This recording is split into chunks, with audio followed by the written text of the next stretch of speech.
So maybe I got wholesale real estate all wrong. Maybe I should be coming at it from a different approach, from a reverse approach. What's up YouTube, it's Matthew here. Welcome to my channel. Today's video, I'm going to talk about reverse wholesaling real estate. I just been thinking about how I can pivot, how I can change, how I can bring in more clients, how I can honestly go back to what I used to be doing in my wholesaling real estate business, getting consistent deals, because I have been looking at other things, other investments. I closed on the rental property, so I'm still active in the real estate game, but wholesaling definitely slowed down for me this year, where I'm not getting consistent deals on a monthly basis. But I started reading this article on Forbes about wholesaling real estate, but this particular writer talks about reverse wholesaling real estate. I'll just show you all the article. We can read the article together. I'll share my screen with you all, and we can learn more about reverse wholesaling and how this truly impacts your business and can change the trajectory of your business for the better. If you all have any questions, please be sure to like this video, subscribe down below, and let me know if you have any questions about reverse wholesaling or about my business, or if you have any questions on how to dominate in your market, let me know down below. All right, so I'm on Forbes website, and I got to give credit to the author. His name is Kent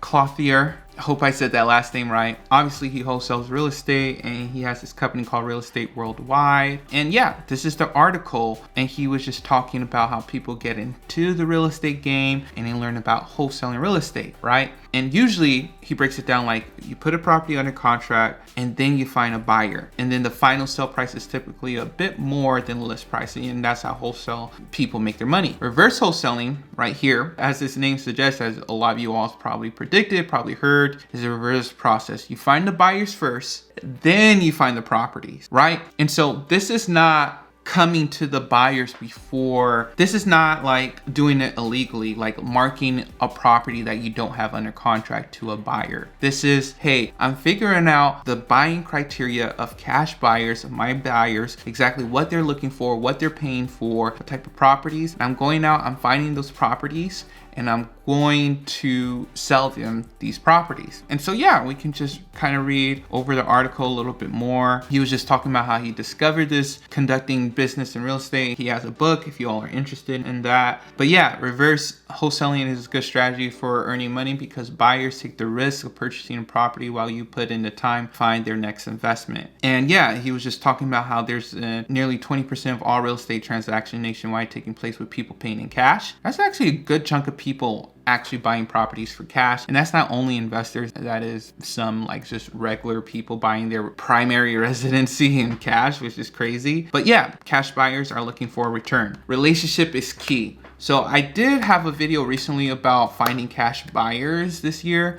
in 2022. So please be sure to look up that video and watch that video as I talk about how to find cash buyers. Yeah, relationship drives reverse wholesaling. You have to know what your buyers are looking for, and you have to understand their buy box, right? You have to understand, okay, are they trying to get properties 80% loan to value, or not loan to value, ARV, or 75%? What is their ratios that they deal with? Something interesting that he said here is that you should focus 80% of your efforts on becoming the go-to real estate seller for your investment customers.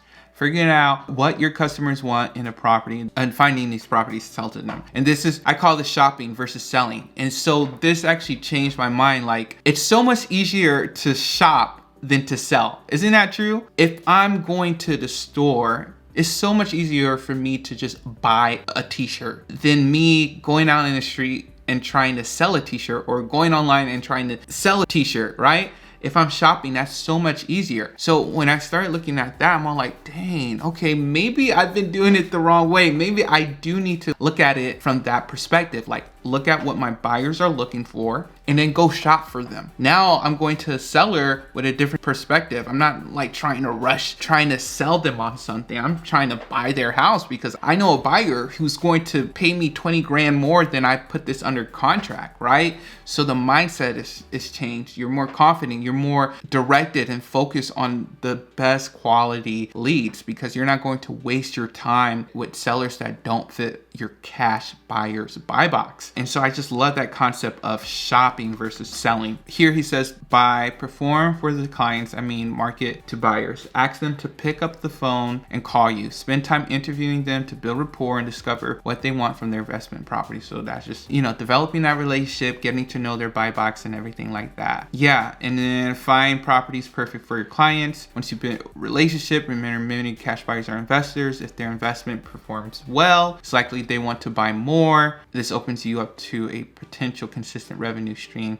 from their combined investments. So usually if you make them money, they're going to come back. They're going to like, hey, where's that deal? I have buyers like still texting me like I sold them a deal like 2 years ago, right? And they're like, are you still out in this particular area? I'm trying to. So once you actually make people money, they come back to you. And now you can even charge a premium sometimes because they know that you know what you're talking about. For sure. Yeah, 10,000 fee, and he just starts breaking that down and just talks about, when you find a property that satisfies your customer requirements, such as a certain type of house, a neighborhood, put it on a contract, you turn around, you flip your interest to the contract, blase, we know and that part. But the other part of the article, he talks about start with the outcome in mind. It's kind of starting at the end goal in mind, right? You think about, okay, this person wants to flip this house and make this amount of money in this area. I'm going to backtrack and find my way to that property. And so that's what you're doing in reverse wholesaling, which to me is absolutely brilliant. I think that a lot of people should just concentrate on this because even if you can't find a deal, you're building relationships though. Let's say you end up flipping houses, you still have a partner, right? You still found somebody with money, right? If you just only went to sellers in the beginning and no sellers, got you, or you never got a seller under contract, honestly, sellers networks are not that valuable as buyers network, right? Yes, a seller can refer you to other sellers, but buyers, they can give you money, capital, financing, all these other things. And so it's so important to establish that relationship first before going into actually looking for properties. All right, you all, hope you all enjoyed this video on reverse wholesaling, what it is, and should you start doing it yourself? Let me know down below what you all think of this process, and let me know if you're going to implement it into your business. All right, talk to you all later.